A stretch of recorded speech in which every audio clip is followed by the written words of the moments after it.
A big hello and a warm welcome to all of you amazing and beautiful people out there. Welcome to my channel. In this channeling session, the Divine Masculine is talking about the Divine Feminine. He's actually observing all the traits and all the qualities that she possesses. And he is also feeling really bright about knowing her, bright as in the person that she is. And he personally feels bright when he thinks about her. And this particular channeling will apply even to those who are in no contact situation and to those who are in communication, but most of you are working on the twin flame journey to feel better every day. It applies to all twin flames actually. It's from the Divine Masculine Collective. Doesn't matter whether you are married, separated, living under the same roof, not met each other, or met each other, talking, not communicating. This is an overall general feeling that he has, as in masculines have for her. But yes, it will definitely apply to those who are currently in the surrendering process. Surrender is one of the stages. It is one of the key stages in the twin flame journey. For some people, surrender can be long. It's a gradual process. But surrender brings a lot of lessons. Surrender helps a lot in feeling peaceful. Once you learn how to let go, you'll be working on yourself with even more, keenness and an urge and a desire to be better. You'll actually start enjoying even days that will not be very comforting, especially days which have a lot of dark energy and you're very restless, you're very triggered. This will happen to even those, especially those who are in the mission work, because when the Divine Feminine has found the mission work or she is already on the purpose life path, she will meet people who are going to trigger her, trouble her, try to bring her down. And by now, her masculine energies have also become stronger because she's more practical and more powerful mentally and more independent. So the triggers, the people who will give triggers to her is not necessarily the Divine Masculine now. But for those who are not in the surrendering process will get the triggers mostly by the masculines. So that's the reason why I also advise people to focus more on the surrendering stage than on the runner chaser. Because the runner chaser dynamic can go on and on and on and on and on. There is no end to it. And during the runner chaser dynamic, not only the divine masculines but even feminines attract a lot of karmics.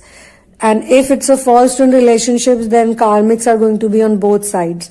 But she's always waiting for the masculine or the man, even if it's a false twin. So she never really feels fully free. She gets free, she feels happy, she tries to talk to others, or the karmics are giving her so much importance. Maybe they are good looking or attractive, or they are just simply nice to her. So she likes to talk to them. But when they get closer with her, or when they have something serious for her, some kind of a commitment they want from her, then she gets cold feet and she wants to go back to the false twin. In some cases, when the masculine is back, what is happening to her is that she has learned so much, but when she sees him, she loses track of her mind. And then she goes back to continuously thinking about him as if he has, occupied her mind fully, or he has control over her mind. So whether you're in the surrender stage fully towards the end or you're in the middle, by now, because you've started surrendering and you've accepted certain things and you don't feel, that angry or upset with the masculine anymore. And there are days when you're actually very happy and very thankful that, this person came in your life and you learned so many lessons because of that. You have advanced so much because of that. You don't see the hate. There is no hatred as such. But there can be days where, the feminine is like, I don't want to go back to him. This person did so wrong to me. He doesn't really deserve me anymore. So there are days when she thinks like that, there are days she gets triggered. But overall her energy is much more stable, and as soon as her energy becomes stable, there is a big leap of emotions in the masculine's mind. And this is coming from the masculine collective whose feminines are on surrender path. So he is basically noticing her a lot and he is checking her out a lot. And if they are in communication, he may not be expressing the feelings fully, but in his heart he is feeling it. And by now she doesn't really care about his validation or, him coming and telling her this and that. So even she is energetically, she is available, she is present, but she is present more so for her own self. So he kind of likes that quality about her. He likes that quality about her because the masculines are always very fond of the feminine when she is independent and when she is completely on her own, and she learns to say no to bullshit, and she learns to say no to all of his behavior, and at the same time she also learns to ignore and move on. Things that don't matter to her, things that are not important to her, things that are bringing her down on a daily basis, or things that even have the power, if not daily basis, like there are certain seconds or certain moments, she feels that if something is taking her away from the present time, something is distracting her, and then it makes her angry. Say for example, I'll give an example. There is a celebrity, the divine feminine does not like that celebrity at all. And the celebrity is constantly doing really bad things, really mean things. They are very inhuman, and they're also evil in many ways. But you see that the public is so mesmerized by them, so enamored by them. There are a certain number of people who are supporting such people most of the times. Or she sees someone in authoritative position and she can see that they are greedy and they are, ill-mannered, or badly behaved also. Or they are very fake, they are very sweet on the face, but they have so much poison in them. But still, people are so fond of them. There are some people who are following them. From that perspective, there was a demon in India who Lord Sri Ram had killed. He had done really bad things, and the worst things he had done was he used to just abduct women and rape them, despite being a king. And he tried to do the same thing with Sita, who was Ram's wife. He abducted her, but she was so powerful. She's obviously a goddess, and she was on ascension journey. So she's so powerful that he could not even touch her, forget about, troubling her in any other way, like touch her with those intentions. She kind of scared him away. But still, such a demon, such a devil, such an evil person who has done so many evil deeds. Even today, there are some people who follow him, and there are some people who say, oh, he was so intelligent, he was so wise, he was a pandit. In India, we say he was a pandit, he was well-read person, he was so knowledgeable. They say all those things about him. They don't understand that, all these evil qualities, most evil people or most really bad people and a lot of people who are in the celebrity business, they are also really good actors, and they are also really, and I'm not talking about everyone, I'm talking about few of them, they are also very manipulative, and they are well read too.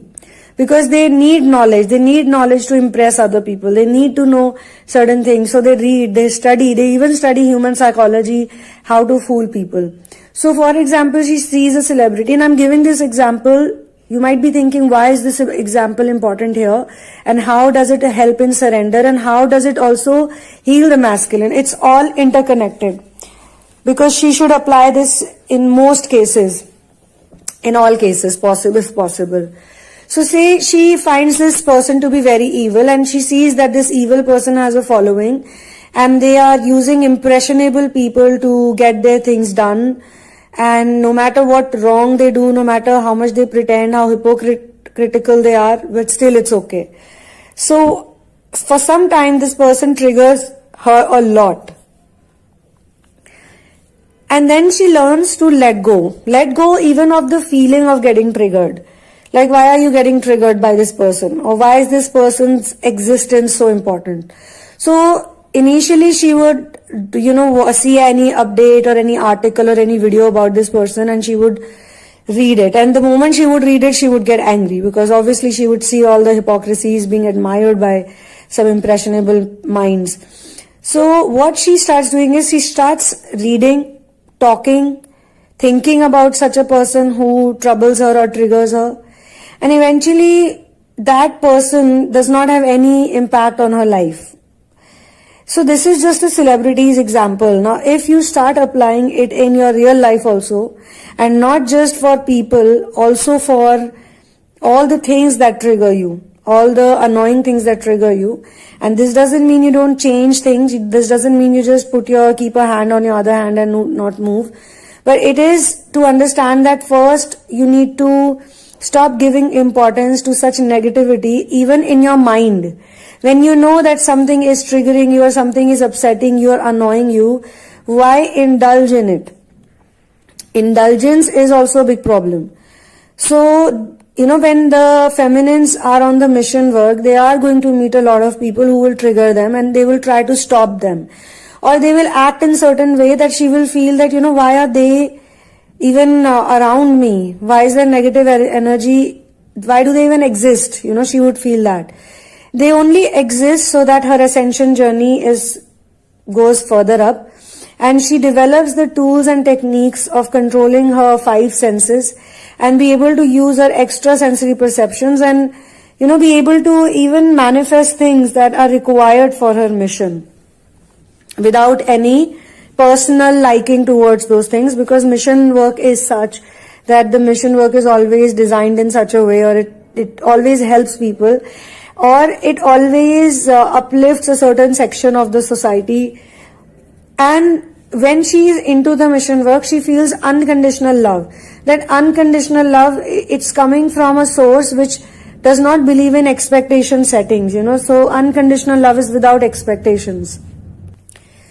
Unconditional love is also a medicine. It's a very potent medicine. It can really heal a lot of your wounds, because throughout the divine feminine's life, forget about the masculine, forget about the twin flame, who she is considering the twin flame now, but before the twin flame came also, all the people who came in her life, all the men who came in her life, they only wanted her body. They would trade everything with sex, or they would trade everything with something that they need. Maybe they need her to give them money, so they will pretend to love her, they'll pretend to be around her.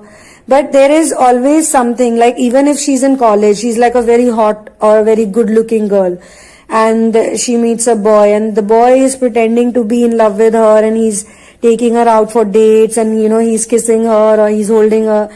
But maybe at the back, he's probably having a bet with other people, some other guys, that I'm going to take this girl out and I'm going to do this to her, do that to her, and then he's sharing the pictures or the updates, the private pictures or something that he used, that he got probably clicked somehow by telling her that he loves her, by convincing that he loves her. And later on she finds out that, something like this has happened to me. Even at a young age, it's very devastating, even if you're not performing or going through an intercourse experience. But even if, someone is getting intimate with you, and then this goes on happening, like any man she comes in contact with in terms of a love relationship or a romantic relationship, they always have an ulterior motive. They always have, they want something from her. It is so conditional. It is extremely conditional love. It's not even like they have 1 or 2 conditions. They have so many conditions, and she keeps fulfilling those conditions every single day, thinking and hoping that she is being loved in exchange, or they like her, or they feel for her. But then, with time she realizes that if they like me or if they love me, then they'll not put me through so much trouble and put me through so much suffering on a daily basis and make me do so much for them. So when you're in the process of surrendering, you also let go of all those aspects that actually have put you into the runner-chaser dynamic. Such a runner-chaser dynamic is such a dynamic which is very heavy. It has a lot of darkness. It has a lot of happy moments also, but it's always like up and down. So it's like 4 months of happiness followed by 1 year of trauma or trouble, or few weeks of happiness followed by few months of fights and arguments, and she's constantly frustrated and upset, and every time she tries to go away from this person, then this person comes back and they are like, oh, I don't want to do this and I'll be nice. So runner chaser dynamic is not something new for her. A lot of people think that runner chaser dynamic is witnessed by the divine feminine only during the twin flame journey, but that is not true. The only difference is that because, before stepping into the twin flame journey, there has to be a lot of spade work that is being done. So the relationships are automatically long lasting, the friendships are long lasting, the family ties are long lasting because they are getting something from her. Once she also leaves everything, say she's no longer earning so much money, or she stops doing things for people, or she's just not motivated to, give to those people who are just taking her energy, who are just sucking her energy, those people will definitely change. Those people will not be the same for her, because this is how planet Earth is. These people, humans, just believe in barter system. They always want something in exchange of giving something. By the time she meets the twin flame, she has already worked a lot on herself. A lot of people think that the feminines do the work only during the twin flame journey. And this is also the reason why some of them also feel very tired. It's good to feel tired of this runner chaser dynamic. It's very good actually. Because only when you feel sick and tired of it, only then you would want to change it. Only then you would want to shift from that particular energy. So, now in this channeling, the masculine is actually feeling her energy, which is of the healed divine feminine. And this divine feminine is not at all a pleaser. Pleasing is the last thing she wants to do. She would probably do things that would please someone in need, that would, make someone happy, bring a smile on someone's face. And I mean genuine people. Genuinely there are people who need help on this planet. Genuinely there are really innocent people, really pure souls, but they are again trapped in the good and bad dynamics. So they end up doing good to bad people, who in turn do bad for them. And they end up being bad to good people. So they lose out on those empaths or, people who probably can help them out. So this thing is what she wants to change now, and she has been pretty successful at it. And then sometimes it happens that in the within the surrender stage also, you feel there is a lot of radiance in the feminine, there's a lot of glow in the feminine. She is a person who's radiating beautiful, loving energy, and people are getting drawn to her. Even if there were people who did not like her at one point, or even if there were people who thought that she's just so weird, or, she doesn't want to talk to them, she's probably, done with them. They also are very attracted towards her. They find out ways to just find out about her and what is she doing and what's she up to, or they start thinking that, I did bad to her, or I was so wrong about this person. So this change of heart or this change of perception does not only happen with the masculine, but it happens with anybody who probably has light in them, but there is also darkness in them, but the amount of light or the presence of light is also there in them. So they then start getting attracted to the light in her, and they start wanting to, change their equation with her. They want to fix their equation with her. And, later on, forgiveness is something that, you will learn over a period of time.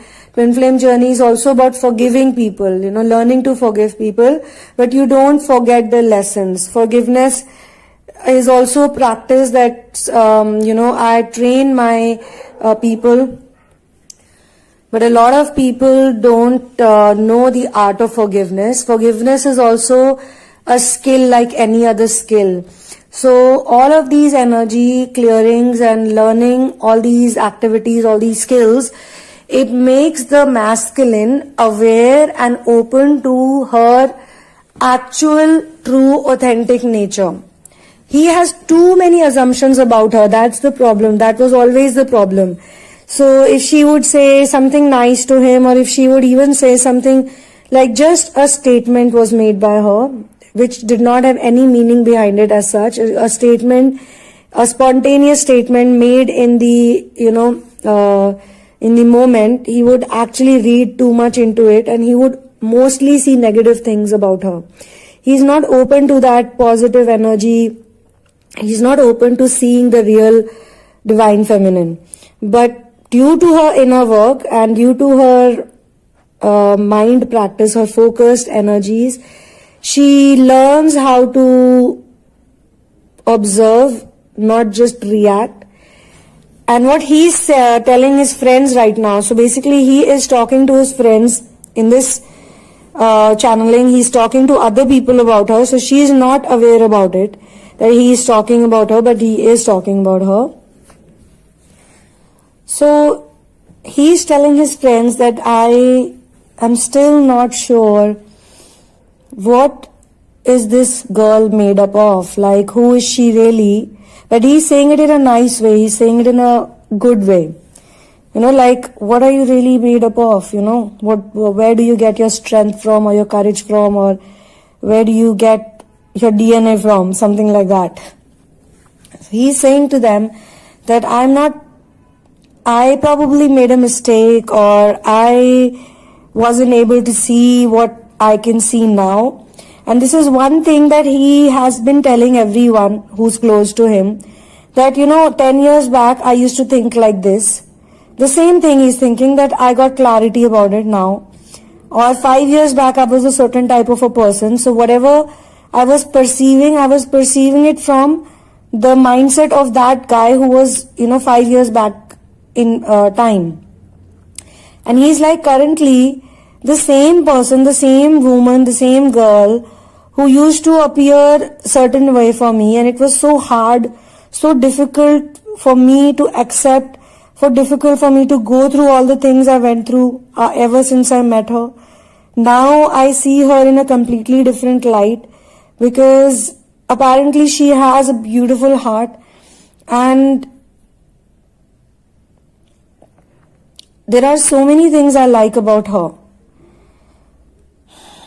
And he's also trying to figure out, there were those statements, like he's talking to his people, or he's saying that she made this statement and this is how I took it. And now when I do more research about her, what type of person she is, or when I'm, if not research, but then whatever I try to find out about her, whatever I get to know about her from my various sources, I understand that she must have said it in a completely different context and a different mindset, and probably she even meant it like a compliment. But I was coming from a completely different world and a completely different school of thoughts. So my understanding was literally just so different, and still I was so difficult towards her. And obviously he remembers all the time that she contacted him or called him or tried to convince him or tried to make him understand that, look, you're really taking everything in a very different way. This is not what I meant. And he's now feeling, like I was so, he's using the word different because he has already crossed the phase of regret. He has regretted a lot. He has lived in a lot of, many days he's spent thinking that, what he did was absolutely uncalled for. But it's not like he's taking completely the blame on him. He understands that he acted in a certain way because of a certain lifestyle he had, and she acted in a certain way because of a certain lifestyle she has.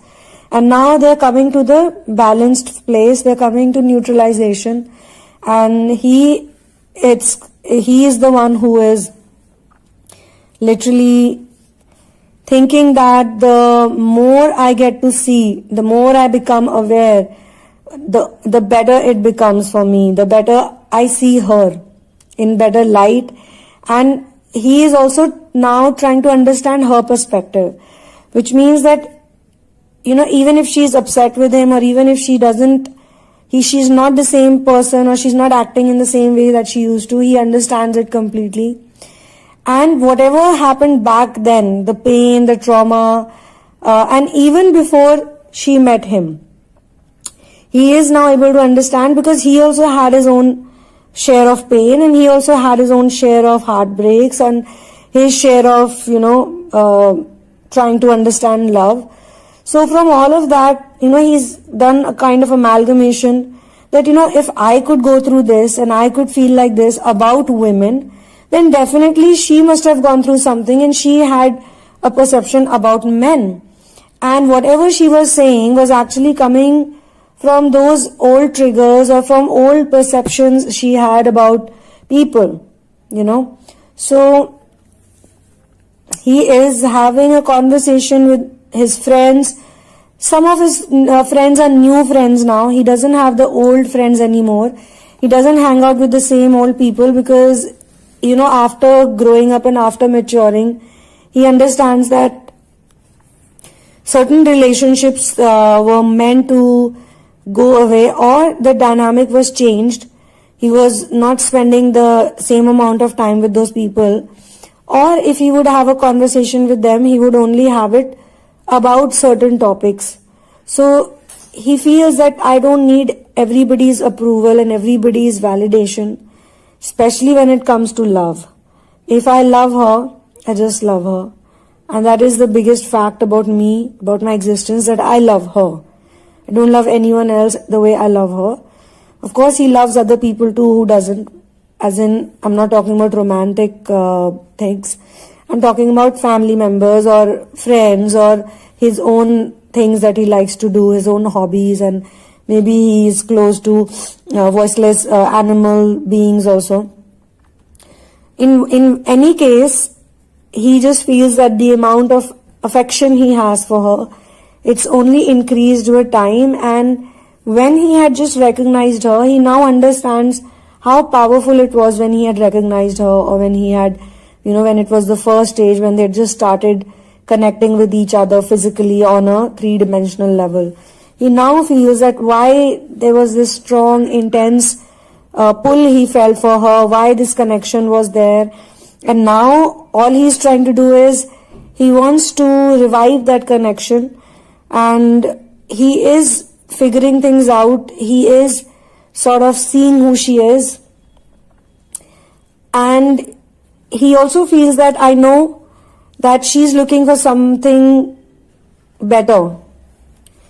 She is looking for someone better actually, and he is willing to be that better person, because he feels that when he was dating her or when they were together and during the runner-chaser dynamic, whatever equation they had, it was really not a pure, you know, relaxed equation. There was always something going on between them.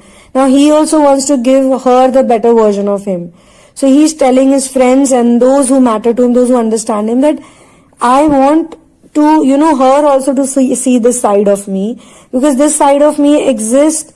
It's only that just the way, you know, I couldn't see it in her, and after whatever I did because of not being able to see it, and then whatever she now feels for me, which is she doesn't want me maybe, and she doesn't see me the same way now, I still want to make things fine, and I am going to try my best. And this is the conversation pretty much will end over here.